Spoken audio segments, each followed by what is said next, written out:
A guard came to the prison shoe shop, where Jimmy Valentine was assiduously stitching uppers, and escorted him to the front office. There the warden handed Jimmy his pardon, which had been signed that morning by the governor. Jimmy took it in a tired kind of way. He had served nearly 10 months of a 4-year sentence. He had expected to stay only about 3 months at the longest.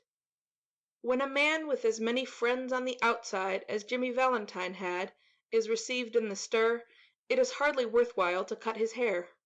"Now, Valentine," said the warden, "you'll go out in the morning. Brace up and make a man of yourself. You're not a bad fellow at heart. Stop cracking safes and live straight." Me? said Jimmy in surprise. Why, I never cracked a safe in my life. "Oh, no!" laughed the warden. "Of course not. Let's see now. How was it you happened to get sent up on that Springfield job? Was it because you wouldn't prove an alibi for fear of compromising somebody in extremely high-toned society? Or was it simply a case of a mean old jury that had it in for you? It's always one or the other with you innocent victims." Me? said Jimmy, still blankly virtuous. Why, Warden, I never was in Springfield in my life. "Take him back, Cronin," said the warden, "and fix him up with outgoing clothes. Unlock him at 7 in the morning and let him come to the bullpen. Better think over my advice, Valentine." At 7:15 on the next morning, Jimmy stood in the warden's outer office. He had on a suit of the villainously fitting, ready-made clothes and a pair of the stiff, squeaky shoes that the state furnishes to its discharged compulsory guests. The clerk handed him a railroad ticket, and the $5 bill with which the law expected him to rehabilitate himself into good citizenship and prosperity. The warden gave him a cigar and shook hands. Valentine, 9762, was chronicled on the books, pardoned by governor, and Mr. James Valentine walked out into the sunshine. Disregarding the song of the birds, the waving green trees, and the smell of the flowers, Jimmy headed straight for a restaurant. There he tasted the first sweet joys of liberty in the shape of a broiled chicken and a bottle of white wine, followed by a cigar a grade better than the one the warden had given him. From there he proceeded leisurely to the depot. He tossed a quarter into the hat of a blind man sitting by the door, and boarded his train. 3 hours set him down in a little town near the state line. He went to the cafe of one Mike Dolan, and shook hands with Mike, who was alone behind the bar. "Sorry we couldn't make it sooner, Jimmy, me boy," said Mike. "but we had that protest from Springfield to buck against, and the governor nearly balked. Feeling all right?" Fine. said Jimmy. Got my key? He got his key and went upstairs, unlocking the door of a room at the rear. Everything was just as he had left it. There on the floor was still Ben Price's collar button, that had been torn from that eminent detective's shirt band when they had overpowered Jimmy to arrest him. Pulling out from the wall a folding bed, Jimmy slid back a panel in the wall and dragged out a dust-covered suitcase. He opened this and gazed fondly at the finest set of burglar's tools in the East. It was a complete set, made of specially tempered steel. The latest designs in drills, punches, braces and bits, jimmies, clamps, and augers, with 2 or 3 novelties invented by Jimmy himself, in which he took pride. Over $900 they had cost him to have made at , a place where they make such things for the profession. In half an hour Jimmy went downstairs and through the cafe. He was now dressed in tasteful and well-fitting clothes, and carried his dusted and cleaned suitcase in his hand. "Got anything on?" asked Mike Dolan, genially. Me? said Jimmy in a puzzled tone. I don't understand. I'm representing the New York Amalgamated Short Snap Biscuit Cracker and Frazzled Wheat Company. This statement delighted Mike to such an extent that Jimmy had to take a seltzer and milk on the spot. He never touched hard drinks. A week after the release of Valentine, 9762, There was a neat job of safe burglary done in Richmond, Indiana, with no clue to the author. A scant $800 was all that was secured. 2 weeks after that, a patented, improved, burglar-proof safe in Logansport was opened like a cheese to the tune of $1,500, currency, securities in silver untouched. That began to interest the rogue catchers. Then an old-fashioned bank safe in Jefferson City became active and threw out of its crater an eruption of banknotes amounting to $5,000. The losses were now high enough to bring the matter up into Ben Price's class of work. By comparing notes, a remarkable similarity in the methods of the burglaries was noticed. Ben Price investigated the scenes of the robberies, and was heard to remark, "That's Dandy Jim Valentine's autograph. He's resumed business. Look at that combination knob, jerked out as easy as pulling up a radish in wet weather. He's got the only clamps that can do it. And look how clean those tumblers were punched out. Jimmy never has to drill but one hole. Yes, I guess I want Mr. Valentine. He'll do his bit next time without any short-timer clemency foolishness." Ben Price knew Jimmy's habits. He had learned them while working up the Springfield case. Long jumps, quick getaways, no Confederates, and a taste for good society. These ways had helped Mr. Valentine to become noted as a successful dodger of retribution. It was given out that Ben Price had taken up the trail of the elusive cracksman, and other people with burglar-proof safes felt more at ease. One afternoon Jimmy Valentine and his suitcase climbed out of the mail hack in Elmore, a little town 5 miles off the railroad down in the blackjack country of Arkansas. Jimmy, looking like an athletic young senior just home from college, went down the board sidewalk toward the hotel. A young lady crossed the street, passed him at the corner, and entered a door over which was the sign, "The Elmore Bank." Jimmy Valentine looked into her eyes, forgot what he was, and became another man. She lowered her eyes and colored slightly. Young men of Jimmy's style and looks were scarce in Elmore.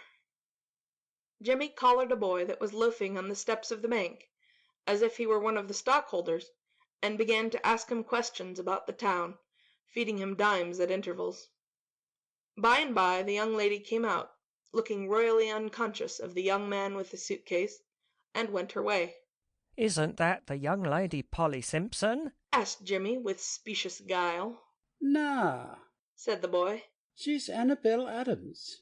Her pa owns this bank. What'd you come to Elmore for? Is that a gold watch chain? I'm going to get a bulldog. Got any more dimes?" Jimmy went to the Planters Hotel, registered as Ralph D. Spencer, and engaged a room. He leaned on the desk and declared his platform to the clerk. He said he had come to Elmore to look for a location to go into business. How was the shoe business now in the town? He had thought of the shoe business. Was there an opening? The clerk was impressed by the clothes and manner of Jimmy. He himself was something of a pattern of fashion to the thinly gilded youth of Elmore, but he now perceived his shortcomings. While trying to figure out Jimmy's manner of tying his four-in-hand, he cordially gave information. Yes, there ought to be a good opening in the shoe line. There wasn't an exclusive shoe store in the place. The dry goods and general stores handled them. Business in all lines was fairly good. Hoped Mr. Spencer would decide to locate in Elmore. He would find it a pleasant town to live in, and the people very sociable. Mr. Spencer thought he would stop over in the town a few days and look over the situation. No, the clerk needn't call the boy. He would carry up his suitcase himself. It was rather heavy. Mr. Ralph Spencer, the phoenix that arose from Jimmy Valentine's ashes, ashes left by the flame of a sudden and alterative attack of love, remained in Elmore and prospered. He opened a shoe store and secured a good run of trade. Socially he was also a success and made many friends. And he accomplished the wish of his heart. He met Miss Annabelle Adams, and became more and more captivated by her charms. At the end of the year The situation of Mr. Ralph Spencer was this. He had won the respect of the community, his shoe store was flourishing, and he and Annabel were engaged to be married in 2 weeks. Mr. Adams, the typical plodding country banker, approved of Spencer. Annabel's pride in him almost equaled her affection. He was as much at home in the family of Mr. Adams and that of Annabel's married sister as if he were already a member. One day Jimmy sat down in his room and wrote this letter, which he mailed to the safe address of one of his old friends in St. Louis. Dear old pal, I want you to be at Sullivan's place in Little Rock next Wednesday night at 9 o'clock. I want you to wind up some little matters for me. And also, I want to make you a present of my kit of tools. I know you'll be glad to get them. You couldn't duplicate the lot for $1,000. Say, Billy, I've quit the old business a year ago. I got a nice store. I'm making an honest living, and I'm going to marry the finest girl on earth 2 weeks from now. It's the only life, Billy, the straight one. I wouldn't touch $1 of another man's money now for $1,000,000. After I get married, I'm going to sell out and go west, where there won't be so much danger of having old scores brought up against me. I tell you, Billy, she's an angel. She believes in me, and I wouldn't do another crooked thing for the whole world. Be sure to be at Sully's, for I must see you. I'll bring along the tools with me. Your old friend, Jimmy. On the Monday night after Jimmy wrote this letter, Ben Price jogged unobtrusively into Elmore in a livery buggy. He lounged about town in his quiet way until he found out what he wanted to know. From the drugstore across the street from Spencer's shoe store, he got a good look at Ralph D. Spencer. Going to marry the banker's daughter, are you, Jimmy? Said Ben to himself, softly. Well, I don't know. The next morning Jimmy took breakfast at the Adamses. He was going to Little Rock that day to order his wedding suit and buy something nice for Annabel. That would be the first time he had left town since he came to Elmore. It had been more than a year now since those last professional jobs, and he thought he could safely venture out. After breakfast quite a family party went downtown together. Mr. Adams, Annabel, Jimmy, and Annabel's married sister with her 2 little girls, aged 5 and 9. They came by the hotel where Jimmy still boarded, and he ran up to his room and brought along his suitcase. Then they went on to the bank. There stood Jimmy's horse and buggy, and Dolph Gibson, who was going to drive him over to the railroad station. All went inside the high carved oak railings into the banking room, Jimmy included, for Mr. Adams's future son-in-law was welcome anywhere. The clerks were pleased to be greeted by the good-looking, agreeable young man who was going to marry Miss Annabel. Jimmy set his suitcase down. Annabel, whose heart was bubbling with happiness and lively youth, put on Jimmy's hat and picked up the suitcase. "Wouldn't I make a nice drummer?" said Annabel. "My, Ralph, how heavy it is. Feels like it was full of gold bricks." Lot of nickel-plated shoehorns in there, said Jimmy, coolly. that I'm going to return. Thought I'd save express charges by taking them up. I'm getting awfully economical. The Elmore Bank had just put in a new safe and vault. Mr. Adams was very proud of it, and insisted on an inspection by everyone. The vault was a small one, but it had a new patented door. It fastened with 3 solid steel bolts thrown simultaneously with a single handle, and had a time lock. Mr. Adams beamingly explained its workings to Mr. Spencer, who showed a courteous but not too intelligent interest. The 2 children, May and Agatha, were delighted by the shining metal and funny clock and knobs. While they were thus engaged, Ben Price sauntered in and leaned on his elbow, looking casually inside between the railings. He told the teller that he didn't want anything. He was just waiting for a man he knew. Suddenly there was a scream or two from the women, and a commotion. Unperceived by the elders, May, the 9-year-old girl, in a spirit of play, had shut Agatha in the vault. She had then shot the bolts, and turned the knob of the combination as she had seen Mr. Adams do. The old banker sprang to the handle and tugged at it for a moment. "The door can't be opened," he groaned. The clock hasn't been wound, nor the combination set. Hush, said Mr. Adams, raising his trembling hand. all be quiet for a moment. Agatha, he called as loudly as he could. listen to me. During the following silence they could just hear the faint sound of the child wildly shrieking in the dark vault in a panic of terror. My precious darling, wailed the mother. She will die of fright. Open the door. Oh, break it open. Can't you men do something? There isn't a man nearer than Little Rock who can open that door, said Mr. Adams in a shaky voice. My God, Spencer, what shall we do? That child, she can't stand it long in there. There isn't enough air, and besides, she'll go into convulsions from fright. Agatha's mother, frantic now, beat the door of the vault with her hands. Somebody wildly suggested dynamite. Annabel turned to Jimmy, her large eyes full of anguish, but not yet despairing.